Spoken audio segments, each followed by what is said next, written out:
First small job, one of 1,000 to get this thing on the road, was to bleed the brakes. This is the rear master cylinder, beautifully done, Nissin, obviously not Triumph, all one-off custom here, all the way down. And I loosened off the bleed nipple here on the Nissin caliper, started to bleed, and then this thing jammed solid. So obviously it was corroded and old fluid.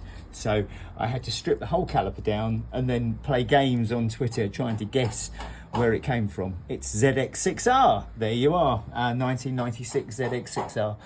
So I found a repair kit and that's now done. So that was a 5-minute job that took 2 days. This was a 5-minute job that took 5 minutes. Front calipers, Tokico, which we believe also from ZX6R, these are ZX6 lowers. Bled these through, no problem at all, absolutely perfect, everything good. So that was nice. Then here's a nice little job. I thought I'd change the gearbox oil. No one ever changes the gearbox oil. And to fill it, you fill it through here. And to drain it, you drain it through here. And look at this coming out. When was that last changed? It's a kind of, I don't know, kind of poo brown colour really. It's not very nice. And the reason it's not been changed for ages is this is the drain plug, which goes under the engine.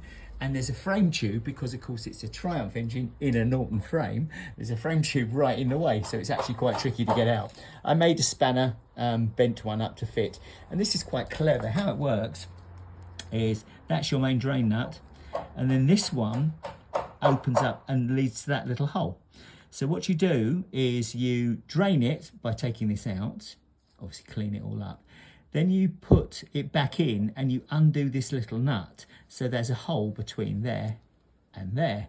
And that's your fill level. So the little pipe comes kind of up to about here. And then you just fill it oil through this side cover here until it starts to drip out the bottom, and then you've got exactly 500 cc's. So that's very clever. Well done, Triumph. Not so clever was actually trying to get to it in the first place, but you know, we got there. So this is yet another of the 1,000 small jobs.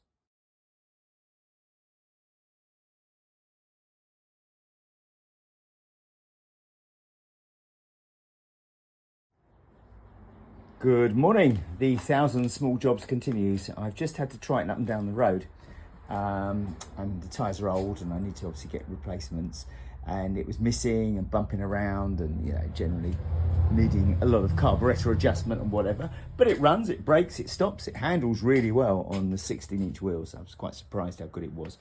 These shocks are track hard. I mean, they're solid basically. I think they're going to need to be changed in due course or rebuilt with softer springs. Also, 2 little issues here. These are the instruments, neither of them worked properly. Here's the rev counter cable. I thought there's no reason why that shouldn't work, and then it all just fell to bits when I took it off to lubricate it. So a new cable has been secured. I've pinched one actually off one of my other Triumphs to make sure it works, which it does. And then the speedo, much the same. Speedo didn't work at all, and it's still showing a rather suspicious 0. Now, bearing in mind this was converted for the road from a track bike, it doesn't surprise me. So there's a speedo cable fitted, which is good, and it's got a square end, which you probably can't see here, which is good because that fits in the speedo. This end is a square end, which is good if you had a square end speedo drive, but I've got a fork one, so it's kind of 2-pronged, which needs to go in because there's a little blade inside the speedo drive, and the front end I believe is off a Kawasaki ZX6R. Or the front forks are certainly, and possibly the hub. So I've ordered a ZX6RF 1995 speedo cable, which is only a tenner or something, and I'm fairly confident that will actually get the speedo working after a fashion.